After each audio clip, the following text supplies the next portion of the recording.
Good morning. This is Jeff Bagwell, Public Information Officer for Rural Metro Fire. Today we're in the kitchen and we're talking specifically about kitchen fires.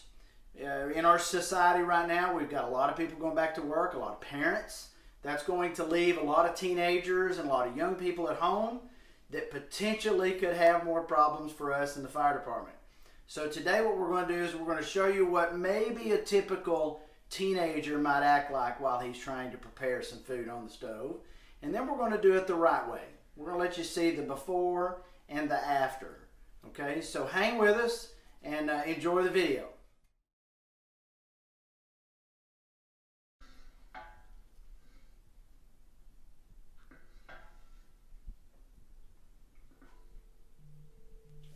Whoa.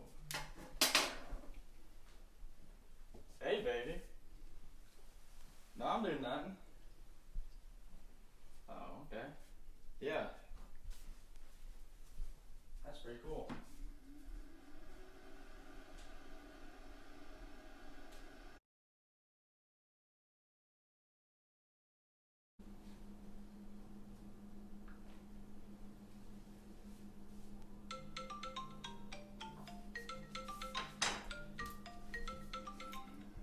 Hey, baby. What's up? No, I'm doing nothing. I'm doing... Oh, no. I gotta go. Noodles are on fire. God, he's freaking killing me. Jesus.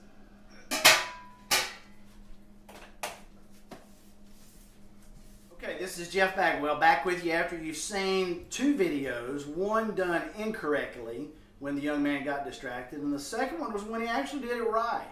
Okay, he went through the proper methods to do things. And we want you to do these things and remember these things and practice them and review them with your kids. Got to remember, you as an adult may be going back to work in a couple of weeks, but your kids are still home, not only for the rest of what would be a school year, but they're there the whole summer. So they have to cook, they have to eat, they have to do things on their own. So we want you to review that with your kids, okay? But let's go back and look at these two videos. In the first one, we did it incorrectly. For a reason, we wanted you to see the right way to do it. So let's only look at the correct one, okay? So in the correct one, you remember when the pot caught fire, when he noticed it, what did he do? First thing, he grabbed a pot holder to protect himself.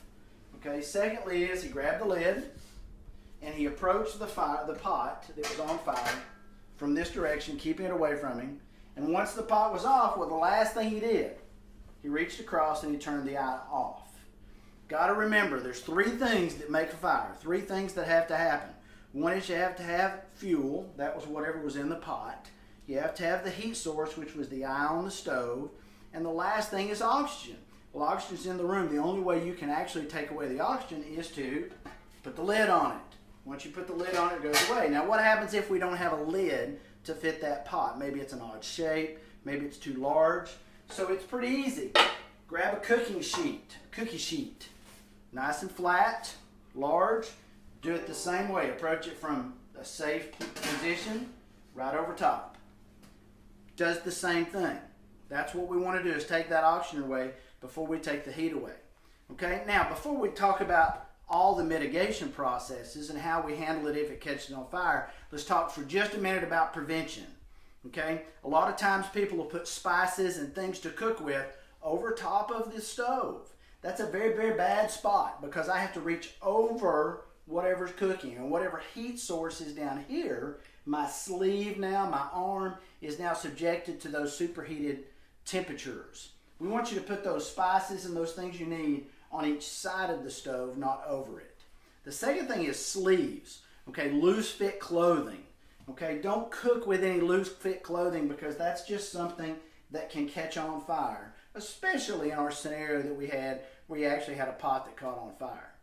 All right, so those are just some things to remember for a prevention side. Now, when you talk about an actual fire, you can use a fire extinguisher that you may have at home, and that's certainly okay, and we want everybody to have an extinguisher in your house, and we want you to be good at it.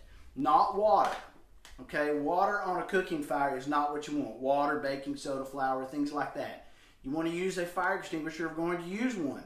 That should never be a substitute for calling the fire department, calling 911 to get us to respond.